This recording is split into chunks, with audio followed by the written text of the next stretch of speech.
আসসালামু আলাইকুম সুপ্রিয় ছাত্রছাত্রী, আজকে আমি তোমাদেরকে সূচক ও লগারিদম থেকে সৃজনশীল নাম্বার 1 অঙ্ক নিয়েছি। এই অঙ্কটি তোমাদেরকে আমি সুন্দরভাবে করে দিব। এইভাবে আমি 10টি অঙ্ক তোমাদেরকে সৃজনশীল দিব এবং সূচক লগারিদম থেকে যদি কোনো অঙ্ক আসে তাহলে তুমি অবশ্যই পারবে এবং আশা করি তোমরা সুন্দর করে করবে প্র্যাকটিস। তাহলে সূচক লগারিদম থেকে তোমাদের আর অঙ্কর কোনো সমস্যা হবে না। আশা করি তোমরা এই অঙ্কগুলো যদি ভালোভাবে করতে পারো তাহলে অবশ্যই তুমি সফলতার সহিত এখান থেকে একটি অঙ্ক করতে পারবে। তাই সুপ্রিয় ছাত্রছাত্রী, আমরা ব্ল্যাকবোর্ডে লক্ষ্য করি, আমরা 1 নং প্রশ্নে আমরা লিখব 1 নং প্রশ্নের ক এর উত্তর। 1 নং প্রশ্নের 1 নং প্রশ্নের ক এর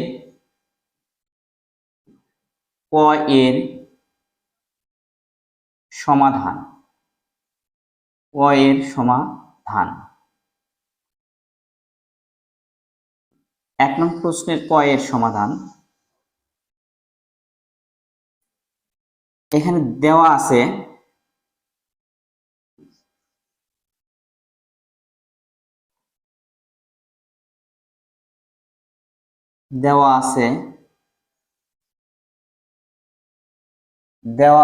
a সমান 128। আমরা বা লিখব, এটার মানটা লিখব 4 to the power 2p plus 1 সমান 128। বা লিখে আমরা এখানে ভেঙে নিব, 2 দোকানে 4 আর থাকলে হচ্ছে 2p1 পাওয়ার 2p1 সমান হচ্ছে 128। বা লিখে আমরা 2 রেখে দেব, 2 সাথে এটা যদি গুণন করি 2 দোকানে 4 4p পাবো এবং 2 সাথে 1 গুণন করলে 2 কে 2 আর এখানে দেওয়া আছে 128। বা লিখে আমরা 2 এখানে রেখে দেব 4p প্লাস 2। এবার আমরা 128 কে ভাঙাবো, 2 দিয়ে ভাগ করলে 6 দোকানে 12 4 দোকানে 8 আবার 2 দিয়ে ভাগ করলে 3 দোকানে 6 2 দোকানে 4 আবার 2 দিয়ে ভাগ করলে 2 কে 2 6 দোকানে 12 আবার 2 দিয়ে ভাগ করলে 8 দোকানে 16 2 দিয়ে ভাগ করলে 4 দোকানে 8 আবার 2 দিয়ে ভাগ করলে 2 দোকানে 4। তাহলে 1 2 3 4 5 6 7 আমরা 7টা পেয়েছি। 2 এর উপরে আমরা 7 দেব। বা লিখে 2 4p প্লাস 2 সমান হচ্ছে 2 এর উপরে যদি 7 দিই আর আমরা এই 2 কেটে দিব, তাহলে থাকে হচ্ছে 4p প্লাস 2 সমান হচ্ছে 7। আমরা এবার এখানে বা লিখব, এখানে লিখব বা লিখব হচ্ছে 4p প্লাস 2 সমান হচ্ছে 7। বা লিখে 4p এখানে রেখে দেব আর এখানে প্লাস থেকে পাশে এসে মাইনাস হবে 2। বা লিখে 4p 7 এর মধ্যে 2 বাদ দিলে থাকে হচ্ছে 5। বা লিখে p সমান রেখে দেব 5 উপরে নিচে 4, তাহলে এটা অ্যানসার। অতএব এখানে লিখব, অতএব p সমান 5 4, এটা অ্যানসার। এটাই অ্যানসার আমরা পাবো। সুপ্রিয় ছাত্রছাত্রী, এটা এইভাবে অঙ্কটি করবে। এবার আমি 2 নং প্রশ্নের সমাধানটা করে দিব।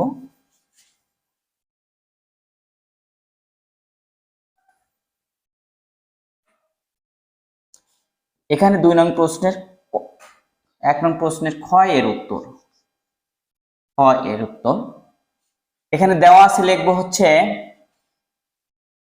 b সমান দেওয়া আছে হচ্ছে b সমান 5 পাওয়ার m প্লাস 1 আর নিচে দেওয়া আছে 5 এম মাইনাস 1 আর সি সমান দেওয়া আছে 25 পাওয়ার m প্লাস 1 আর নিচে দেওয়া আছে হচ্ছে 5 m মাইনাস পাওয়ার 1 m মাইনাস 1 এটা পুরোটাই নিব আর এখানে দেওয়া আছে m প্লাস 1 এভাবে পাওয়া আছে। আমরা এবার লিখব হচ্ছে লেফট হ্যান্ড সাইড লিখব left hand side b minus b ভাগ এখানে দেওয়া আছে সি। এটা বির মান লিখব হচ্ছে হলে 5 m প্লাস 1 আর নিচে হচ্ছে 5 m মাইনাস 1 আর ভাগ আছে হচ্ছে হলে 25 m প্লাস 1 এবং 5 m মাইনাস 1 m প্লাস 1। আমরা নিচে লিখব হচ্ছে 5 রেখে দিব, m প্লাস 1 নিচে রাখবো আর এখানে 5 আছে m এর সাথে গুণ করব m স্কয়ার আবার m দিয়ে মাইনাস 1 এ গুণ করলাম m কে m ভাগ এখানে রেখে দিব আর 5 5 25 উপরে হচ্ছে m প্লাস 1 আর নিচে হচ্ছে 5 নিকে এটা স্কয়ার মাইনাস বি স্কয়ার সূত্র m minus 1 into m plus 1 তাহলে আমরা সূত্র লিখব m স্কয়ার মাইনাস 1 বা আমরা এখান থেকে আবার করব অঙ্কটি। এখানে 5 m প্লাস 1 এখানে ভাগ আছে আমরা এখানে কি করব বিয়োগ দিব তাহলে m স্কয়ার মাইনাস মাইনাসে প্লাস এ আর এটা আছে ভাগ এখানে থাক আমরা 5 লিখব 2m এর সাথে গুণন করলে 2m আর 1 এর সাথে গুণন করলে এখানে 2 কে 2 আর এখানে দেওয়া আছে ভাগ তাহলে আমরা m স্কয়ার মাইনাস মাইনাসে 1 প্লাস এখানে সমান লিখব 5 m প্লাস 1 এবং m স্কয়ার প্লাস m আবার এটা আমরা কি করব বিয়োগ করব তাহলে 2m মাইনাস 2 এখানে বিয়োগ নিলে আমরা আগের জন্য বিয়োগ নিলাম তাহলে চিহ্ন পরিবর্তন হবে m স্কয়ার মাইনাস 1 তাহলে আমরা এবার নিব হচ্ছে 5 m কয়টি আছে দুটি আছে 2m লিখব আর এখানে 1 আছে m স্কয়ার আর এখানে m স্কয়ার প্লাসের আছে আর এখানে আছে হচ্ছে 2 আর একে 3 মাইনাসে তাহলে আমরা এটা কেটে দিব আর এখানে দেওয়া আছে হচ্ছে মাইনাসের 2m দেওয়া আছে তাহলে এই 2m কেটে দিব আর m স্কয়ার কেটে দিব থাকলো হচ্ছে 1 তাহলে বা নিকে সমান নিকে 5 এর উপরে 5 এ 3 এর মধ্যে 1 বাদ দিলে -2 থাকে যেহেতু -2 থাকে 1/5 লিখবো ভাগ এবং এর উপরে 2 তাহলে 125 এটা অ্যানসার। তাহলে আমরা প্রমাণ করে প্রমাণ পেলাম লেফট হ্যান্ড সাইড সমান রাইট হ্যান্ড সাইড প্রুভড। এইভাবে অঙ্কটি আমরা করব।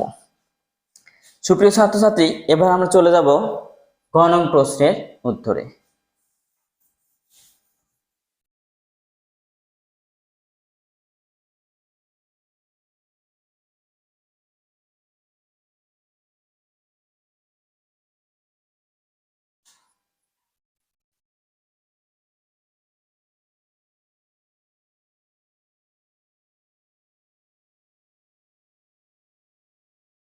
দেওয়া আছে হচ্ছে d সমান d 3 উপরে x প্লাস 3 1 মাইনাস x বা লিখে 3x প্লাস 3 পাওয়ার 1 মাইনাস এক্স সমান হচ্ছে 4। বা লিখে আমরা 3x রেখে দেব, 3 এর সাথে 1 গুণন করলে হয় হচ্ছে 1 ইন্টু 3 মাইনাস এক্স হয় আর 4। বা লিখে 3 এর উপরে এক্স রাখবো প্লাস 3 কে 3 আর হচ্ছে 1 ডিভাইডেড 3x সমান হচ্ছে 4। বা লিখে 3x লিখবো আর 3 এর সাথে 1 গুণন করে 3, তাহলে 3x সমান 4। বা লিখে এখানে লিখবো ধরি 3x সমান হচ্ছে p। তাহলে আমরা লিখবো p, এটার মান যেহেতু p ধরে নিয়েছি 3p সমান 4। বা লিখে p যদি লসাগু করি তাহলে এটি p স্কয়ার প্লাস p তে ভাগ করলে 1 থাকে, 3 কে 3 সমান 4। বা লিখে আমরা এখানে এই পাশে আসবো, এই পাশে লিখবো p স্কয়ার প্লাস 3p 3 আর এখানে 4p। বা লিখে p square minus 4p plus 3 আর এই পাশে 0 থাকে। বা লিখে আমরা p স্কয়ার এখানে 3p আর মাইনাস p, 3 কে 3 মিডল টার্ম করব, মিডল টার্ম করলে 3p করলে অবশ্যই কি থাকে 3 থাকে। আর যদি আমরা মাইনাসের 3p মাইনাসের এবং p মাইনাসের তাহলে আমরা 4p পেয়ে যাচ্ছি। তার মাঝখানটা ঠিক থাকছে, গুণন করেও ঠিক আছে। এইভাবে বা লিখে আমরা 3p আর p লিখে এখানে প্লাস 3 দিব সমান 0। বা p কমন নিব p মাইনাস 3, 1 কমন নিব p মাইনাস 3 সমান 0। বা লিখে p মাইনাস 3 পেলাম আর p মাইনাস 1 পেলাম সমান 0। বা লিখে p মাইনাস 3 সমান 0 আর হচ্ছে বা লিখে p মাইনাস 1 সমান 0। বা লিখে আমরা এখানে কি করব p সমান 3, বা লিখে p মাইনাস 1, p মাইনাসের ওই পাশে প্লাস হয়ে গেল। তাহলে p এর মানটা বসায় নিব এখানে 3x সমান হচ্ছে 3। বা লিখে 3 রেখে দিলাম আর 3 এর উপরে যদি 1 নেই তাহলে 3 কেটে দিলাম, তাহলে থাকে হচ্ছে x সমান 1। বা লিখে এই 3 এর উপরে যদি x নেই, 1 এর জন্য যদি আমি এখানে যদি x এর উপরে 0 নেই তাহলে 1 থাকে, এখানে 3 এর উপরে যদি 0 নেই তাহলে 1 থাকে, 3 0 1, এই 3 কেটে দিলাম তাহলে বা x সমান 0। এখানে তাহলে আমরা লিখতে পারবো নির্ণয়ের মান, অতএব নির্ণয়ের মান x সমান 1 এবং 0, এটাই অ্যান্সার। সুপ্রিয় ছাত্রছাত্রী তোমরা এভাবে করবে, আশা করি এই অঙ্কটি বারবার প্র্যাকটিস করবে তাহলে তোমরা সফলতা লাভ করতে পারবে। আর যদি না প্র্যাকটিস করো তাহলে তুমি অঙ্ক পারবে না। তাই সুপ্রিয় ছাত্রছাত্রী তোমরা অবশ্যই প্র্যাকটিস করো বাসায়, আমি আশা করি প্র্যাকটিস করলে অবশ্যই ভালো করতে পারবে। এই বলে আজকের ক্লাস শেষ করছি, আল্লাহ হাফেজ। পরবর্তী আমি আরো কয়েকটি সৃজনশীল তোমরা সবাই অবশ্যই যদি ভালো লাগে তাহলে লাইক দিবে এবং সাবস্ক্রাইব করবে, তাহলে তোমরা নতুন নতুন ভিডিও পাবে। ধন্যবাদ সবাইকে।